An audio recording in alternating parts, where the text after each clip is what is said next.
Apakah ada kesalahan medis atau ada kelambatan prosedurnya, Pak? Ya makanya interpretasinya aja, interpretasi gitu. Ya kayak interpretasinya aja. Oh ini begini, oh hasil USG begini, kenapa hasilnya begini? Rasain, terus dibarengin sama darah.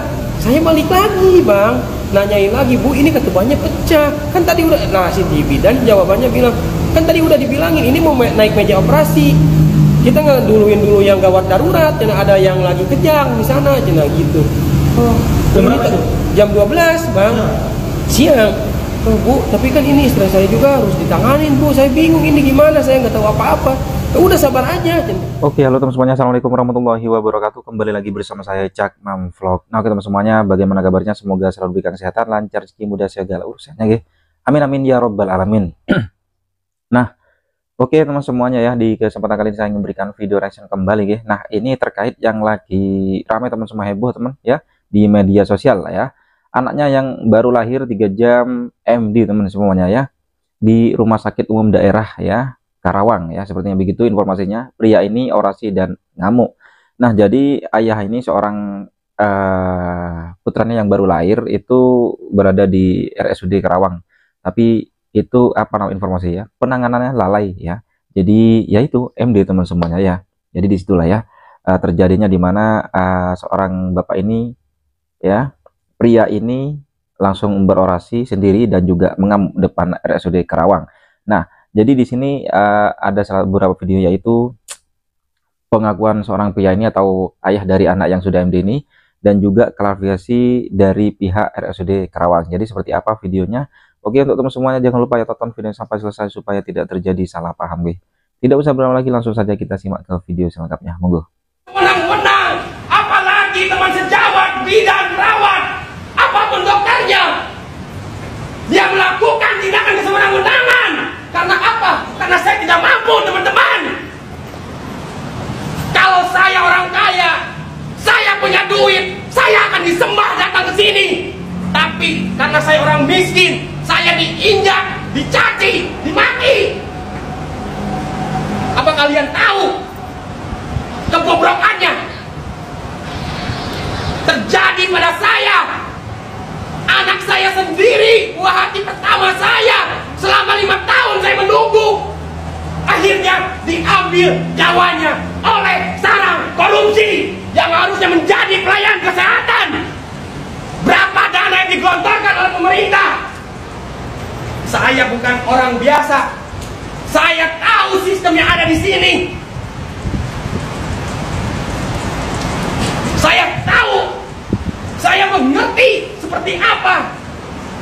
Tapi apa yang dilakukan? Akhirnya anak saya meninggal. Kalian digaji oleh negara. Saya makan di pajak, bayar di pajak, sakit pun harus bayar. Setelah sakit dan anak saya meninggal, didenda juga oleh BPJS dan RSUD.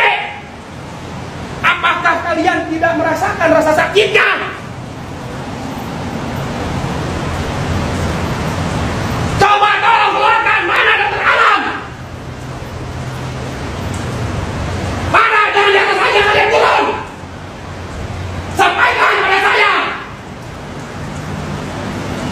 Malu kalian, digaji oleh negara, hanya diam saja seperti monyet. Saya tidak takut, tidak akan tunduk. Sekalipun nyawa harus saya korbankan demi anak saya menuntut keadilan. Saya bukan orang biasa. Saya pastikan kalian akan tidur di jeruji besi.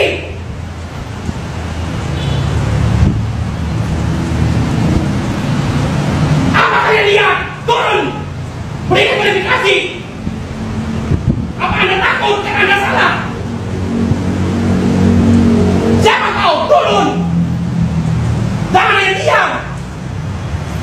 Kalian digaji oleh negara. Duduk habis di ruangan ber-AC, tapi pelayan kalian kayak tai.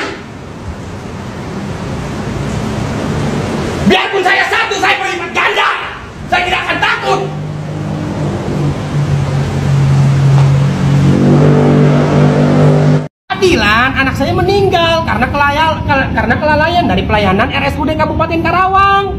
Itu tidak lebih. Kronologinya seperti apa? Ya kelalaiannya kalau kronologinya kan panjang, tidak bisa harus saya ceritakan hari ini. Nanti kalian kalau misalkan memang mau tahu kronologinya seperti apa, nanti ketika ya itu pada berdebah anjing turun, karak kurang ceritakan kronologinya. Pokoknya intinya karena kelalaian, anak saya meninggal karena saya pakai BPJS kelas 2. Jadi saya diperlakukan secara tidak manusiawi. Udah gitu cukup, jelas. Kejadiannya kapan? Kejadiannya hari Selasa. Tidak manusiawinya seperti apa tuh, Pak? Ya itu anak saya meninggal, Pak. Kalau misalkan manusiawi, anak saya tidak mungkin meninggal. Sudah jelas. Gitu. Dari mulai dirawat di sini sampai meninggal berapa hari, Pak? 3 jam doang, Pak. Anak saya meninggal. Sempat ada penanganan medis, Pak? Penanganan, ya kalau penanganan medis gini, Pak. Jurnal saya baca semua, 12 jurnal saya baca. Saya juga orang kesehatan. Dan dokter alam pun mengakui memang benar bisa ditolong kejadian itu. Waktu bertemu dengan saya.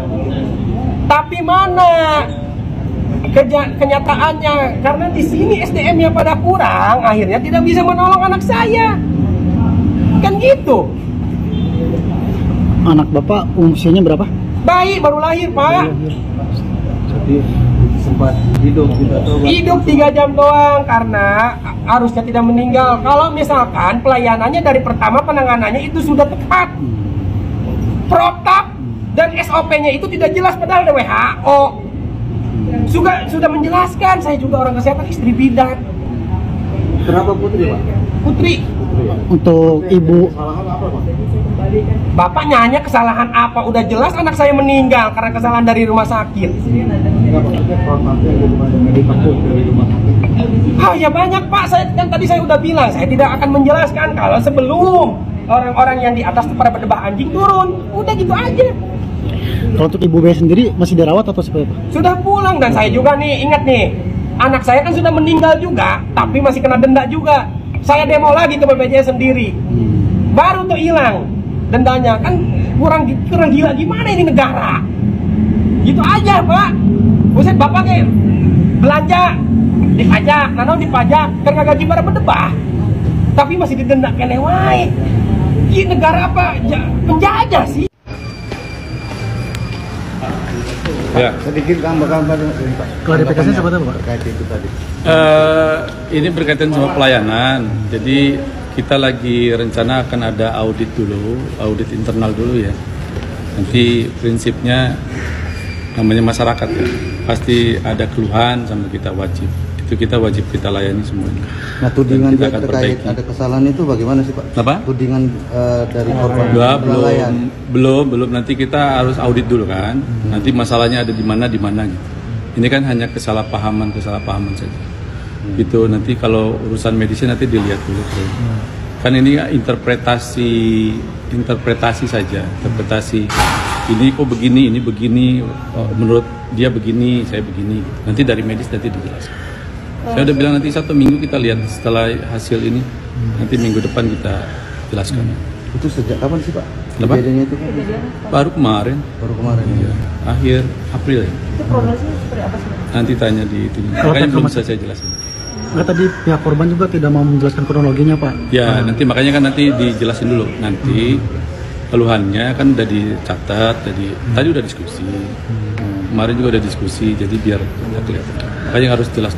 Salah satu tuntutannya apa sih, Pak, yang ingin dia ketahui ini? Pengen ketemu sama tenaga medis, tenaga kesehatan yang menangani.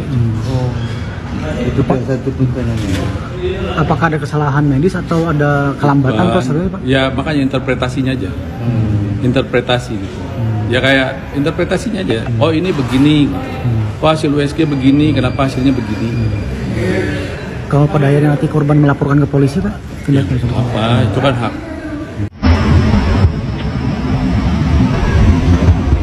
Jadi gini ya, sebenarnya kejadian awal mulanya sampai istri saya bisa di rumah sakit dan kejadian meninggal ini anak saya pertama pada hari Senin malam, tepatnya udah masuk ke hari Selasa di tanggal 29, itu istri saya sekitar jam 1 atau jam 2-an itu mengalami perdarahan di rumah. Setelah saya langsung bawa ke RSUD Karawang. Di apa-apa sama istri saya, akhirnya saya bawa menggunakan motor sampai ke IGD di RSUD Kabupaten Karawang. Terus saya disambut sama bidan IGD itu dan diberikan tindakan untuk penghentian darah sama dipasang infus. Nah, setelah dipasang infus, perdarahan sudah stop. Datanglah dokter, ya, kalau nggak salah dokter residen, 2 orang perempuan tidak pakai kerudung, yang satu sama dokter residen laki-laki yang pakai kacamata. Terus diperiksalah istri saya, dilakukanlah USG dan dilakukan juga pakai perekaman alat buat detak jantung bayi sama bidannya, dan alhamdulillah memang di situ normal, si bayi itu masih di dalam perut. Oke, tunggu sekitaran jam 5 itu diperiksa lagi dan sekaligus dapat ruangan untuk masuk di ruangan Cilamaya baru, dan di situ juga dilakukan pemeriksaan lagi sama dokternya itu, dan sampai keluar statement dari dokter yang malam periksa dan dia pagi juga periksa, ngomong ini Pak harus diterminasi. Nah, karena saya nggak ngerti terminasi itu apa, saya nanyalah ke dokternya, ini apa dok maksudnya terminasi itu? Terminasi itu harus segera dilahirkan secara paksa menggunakan SC, dia harus di SC atau sesar. Akhirnya kan saya juga bingung ya, saya nanya ya udah dok gak apa-apa kalaupun memang harus dilahirkan secara paksa, yang penting bisa selamat ya Pak, karena ini kondisinya 2 yang harus diselamatkan antara janin dan ibunya itu. Karena jam 5 subuh karena ini udah pendarahan terus gitu, keluar darah terus gitu, ini nggak bisa didiamkan. Akhirnya dari situ ketika mau pindah ruangan, istri ke kamar mandi dan keluar lagi tuh kayak gumpalan daging di kamar mandi tuh. Nanya lagi ke bidan, oh ya udah cina ini mah nanti kita konsultasikan sama dokter DJPP apa gitu, SPOG-nya gitulah. Akhirnya udahlah dibawa tuh ke ruangan Cilamaya baru Pak, sekitaran jam setengah 7, jam 7-an lah pokoknya, jam segituan udah matahari ada gitu. Nah, udah sampai di ruangan, ada lagi dokternya beda lagi Pak, dokter apa sih dokternya, pokoknya dokternya perempuan pakai kacamata.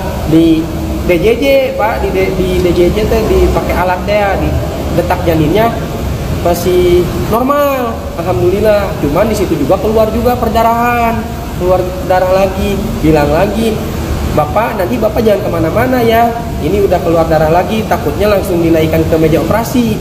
Saya akan konsultasi dulu sama dokter penanggung jawabnya, dokter SPOG-nya. Si dokter itu bilang, ya Bu, oke. Dia pergi udah jam 9 juga, sama Pak, itu perdarahan lagi. Datang lagi si dokter itu nyaranin ini harus cepat-cepat dinaikkan ke meja operasi, harus dilakukan sesar. Tapi dikasih obat dulu sama si dokter itu, sama si bidan buat berhenti tuh. Nah, setelah jam 12 Pak, kejadiannya itu jam 12, pokoknya sebelum jam 12 lah, malam siang di hari keduanya di tanggal 29. Nah, itu keluar darah lagi, otomatis kan saya nanya lagi ya ke bidannya. Yang pertama juga emang pelakuan bidannya ketika di jam-jam segitu perdarahan, saya laporan bidannya ketus lah jawabannya gitu, sabar mau dioperasi, ya namanya orang tua, namanya suami Pak sama istri sendiri ya udahlah, saya ngerasa aman juga ada di rumah sakit tuh. Jam setengah 12 pokoknya sekitar jam segituan keluar darah lagi. Saya lagi duduk tuh di samping istri saya, ini keluar darah lagi, coba dicek sama saya, dilihat kan pakai pempes ya pembalut, itu darahnya ada lagi banyak keluar. Nanti dari malam sampai jam 12 jam itu 4 kali pendarahan Bang itu. Terus langsung saya manggil lagi ke bidannya, Bu ini keluar darah lagi. Iya sabar, bisa sabar enggak? Gitu kan ini mau dioperasi. Siapa itu? Kata yang bidannya yang di situ Bang. Tugas itu. Untuk yang tugas. Nah terus beres itu ya udah saya balik lagi ke ruangan.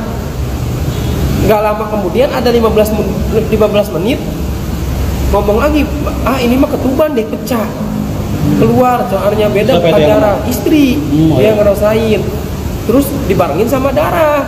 saya balik lagi bang, nanyain lagi, Bu ini ketubannya pecah. Kan tadi udah, nah si di bidan jawabannya bilang, kan tadi udah dibilangin ini mau naik meja operasi. Kita nggak duluin dulu yang gawat darurat, dan ada yang lagi kejang di sana, cina gitu. Oh, ini jam 12 bang, siang.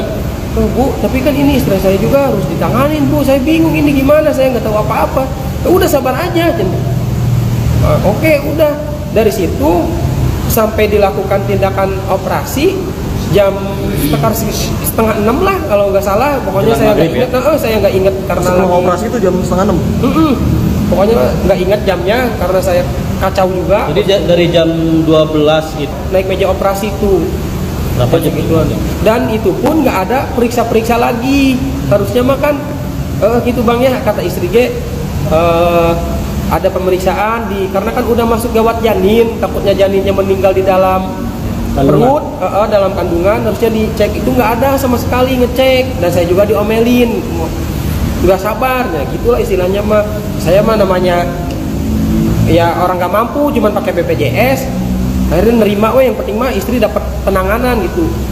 Nah disuruh puasa kan gitu, tapi nggak tahu, nggak dikasih tahu jam berapanya itu mau dioperasi. Nah, oke teman semuanya, jadi itulah barusan video yang saya bisa sajikan ya. Ini terkait seorang ayah atau seorang pria yang putranya atau anaknya MD teman ya, terkait kelalaian penanganan ya di Rumah Sakit Umum Daerah Karawang. Nah, ternyata sudah sama-sama memberikan penjelasan atau klarifikasi ya dari pihak seorang ini, pria ini teman semuanya, Mas Edwin ya kalau nggak salah namanya, dan juga pihak Direktur RSUD Karawang sudah memberikan klarifikasi juga. Jadi untuk teman semuanya, gimana tanggapannya dengan adanya seperti ini? Yuk komen di bawah sini ya. Sampai bertemu di video selanjutnya. Saya Rio, assalamualaikum warahmatullahi wabarakatuh.